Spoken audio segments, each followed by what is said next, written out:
Mr. Rhythm Man is glad to be here. That's right. When things get dry and dull in my life, I run into the alley and I rip my clothes off and turn into Mr. Rhythm Man. Mr. Rhythm Man.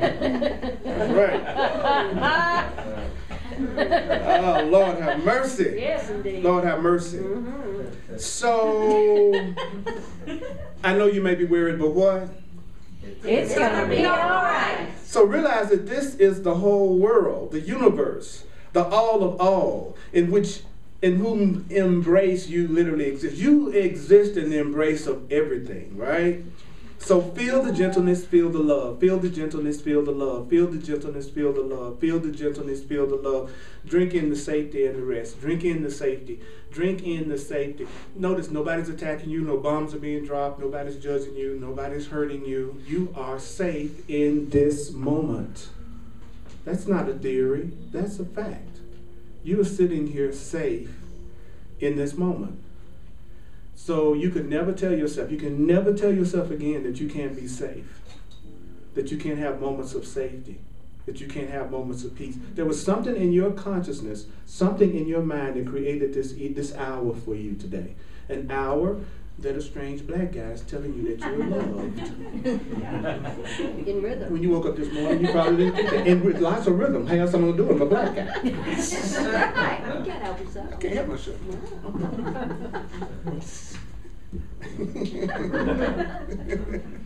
I went to the body store before I was born and I chose a black body. I said, hey, that's a cool one over there in the corner. Is it on sale? Put my body in the layaway. They tried to charge me, but I was over my credit limits. So I had to come back and get my body later. That's a funny thought. That's what your body is. It's the suit that you're wearing. It's your avatar. Your body is nothing. If you saw the movie Avatar, this is exactly what this is. This is your avatar. It's not what you are. It's your avatar. It's not what you are. It's your avatar. You know?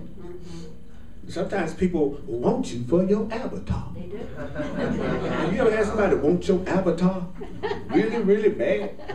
One day you're going to freak them out and say, here it is.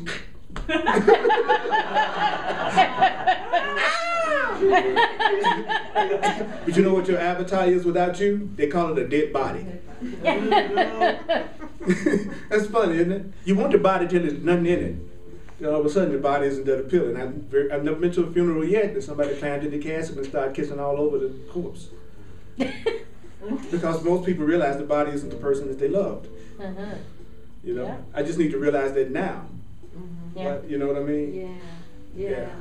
But right now, the easiest way for us to reach each other, the only way we really reach each other is through the body right now because of where we are. So stop condemning your medium of joining and communication with everybody. This thing is right. It's really wonderful that we have this while we're here. So I'm not going to feel guilty about what I do with it. Then I won't enjoy it. And I'll make myself sick, and I'll give myself illnesses, and I'll give myself diseases, and I'll just do all kinds of negative things to my body when I feel guilty and sinful. Feel like it's bad. So forgive your body. Take a moment to remind yourself that your body has never made any decisions about anything you've ever done. It wasn't like your body said, you got to do this. Even though your body does have consciousness. Everything does. So you might start in a restaurant just doing something like this, like, body, what would you like to eat on this menu?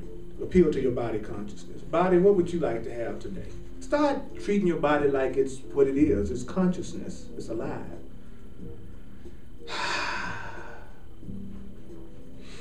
And when you accept your age, your body is healthier. Whatever that age is. Because if you don't like your age, then you're attacking your body for its age. It gets harder to do that as one gets older sometimes because of what we've learned. Because now my avatar, it ain't like it used to be. My avatar don't get hit on like it used to. You know, see somebody running towards you and you think they run right past you. You thought they were coming toward me. But the once you love yourself, you become beautiful to anybody and everybody. It's so fun. There are people, when you know how it is, when you really love somebody and you feel really cool about somebody, they just look so good to you. And then when you're mad and angry at them and you think you don't love them anymore, they can look so ugly. Have you ever noticed that? Like when you really love someone, they look good to you. When you're upset, they don't look so good to you. So, right. So it's really about the energy that you are pulling and allowing to come through you that's determining how people are reacting to you and treating you. And people are reacting to what you are saying to yourself about them behind the words that you use. So it's not really the words that you use that people are reacting to. They're reacting to what you are telling yourself about them behind the words. Like I could say, hey man, I'm really glad to see you today. And in my mind, I'm saying, man, I can't stand you. You make me sick. Right? I can say something different from how I'm acting. Anybody ever done that? Oh, yeah. Okay, but it's really what you're telling yourself behind the words that you use that are affecting your consciousness and affecting your mind. And don't forget, it's your mind and your consciousness that's creating your reality. So it doesn't so much matter what you're saying outwardly. It matters more what you're telling yourself silently. What you're telling yourself silently is what you're meeting physically.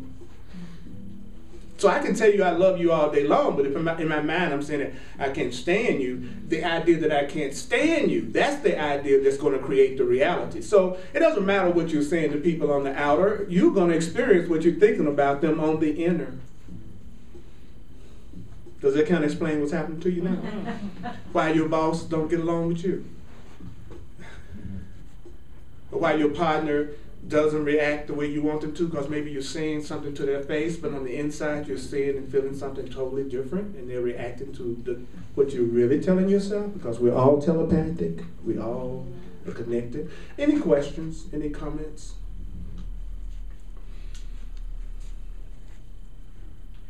Oh, I did have a question. I'm surprised. Dropped out of my mind and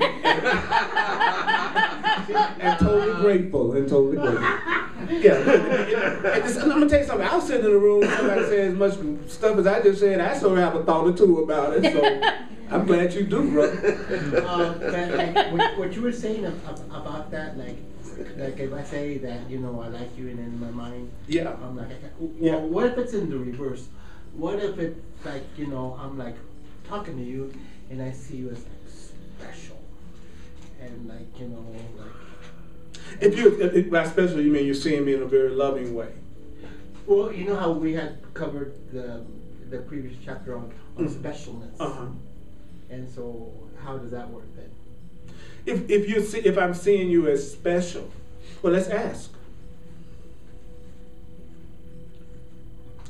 Okay, it's perfectly okay to see someone as special. What really matters is, what do you want to see them as special for? What is your purpose? What do you want? What is your purpose? You see me as special. Does that mean that you're going to start judging me? Does that mean that you're going to start imprisoning me? Does it mean that you're going to be afraid to let me have my freedom to extend to other people? I'm special, so therefore, are you allowing me to hurt your feelings and your perception because now I'm special, so what I say takes on too much meaning for you? Yeah, because like I see special because I'm wanting something. Right. I'm wanting something. Right. Well, that's. Do you know that that's the reason why people are afraid to love people? If you only wanted to give, you wouldn't be afraid of being taken advantage of. If it's something you're expecting to get back, of course you're going to be on the lookout to make sure you're not taken advantage of. But if you just want to give, nobody can take advantage of you. If you want to get, then you're very careful about who you do anything for, because you really are not giving. You really are just doing a bargain. And so you want to make sure you get back as part of the bargain based on what you gave. But that's not love, that's specialness. Specialness is a bargain made with guilt. Specialness is, if you don't act a certain way, treat me a certain way, be what I want you to be, act out my script, then I'm going to withdraw my love from you. I'm going to withhold. That's specialness. Love doesn't play those games. Love gets off on the giving. Specialness is all about the bargain. So what you have a lot is many people walking around looking for someone who they can do the bargain with, because they need to be validated because they don't love themselves enough yet, so they need someone else to make them feel complete. And part of the bargain is, I'll make you feel complete if you'll make me feel complete. And then you come up with a list of things that you're supposed to do for each other to make sure that you do that and feel complete. And it never works. By the way, it never works. Have y'all noticed? It never works.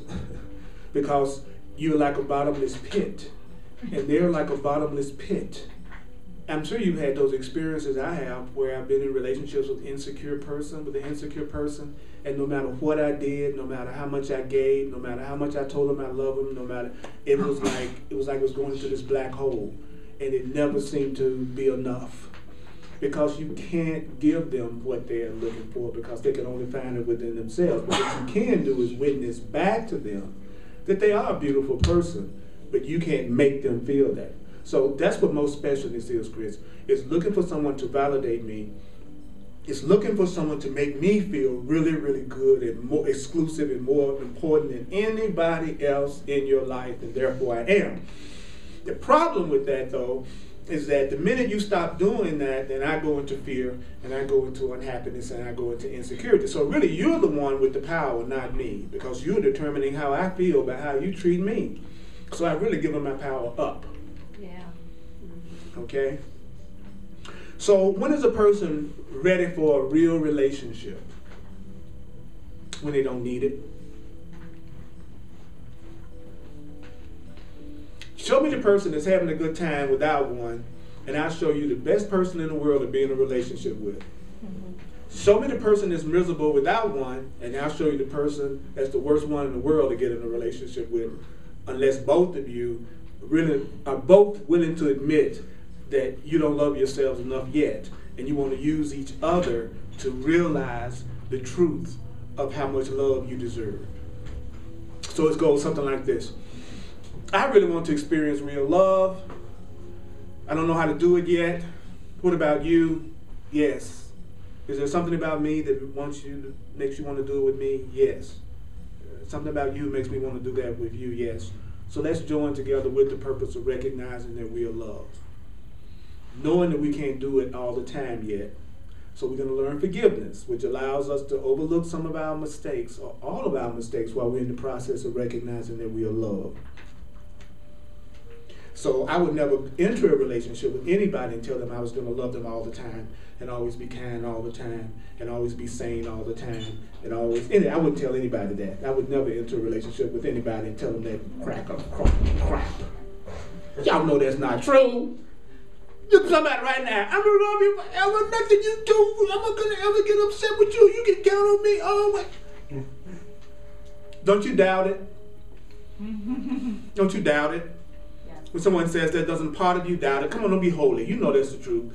If you're not, you'd be like in bliss conscious. You believe everything that anybody tells you about how they feel about you. That's what y'all. Is that true? Are you really that advanced? Did y'all believe what anybody tell you? Wow, I'm impressed. My first thought is, back when I was really afraid, it was like, what do they want? Somebody told me they loved me. That's when I became afraid. Because everybody that ever told me they loved me was the ones who made the greatest demands and the ones who got most upset with me when I didn't act them out.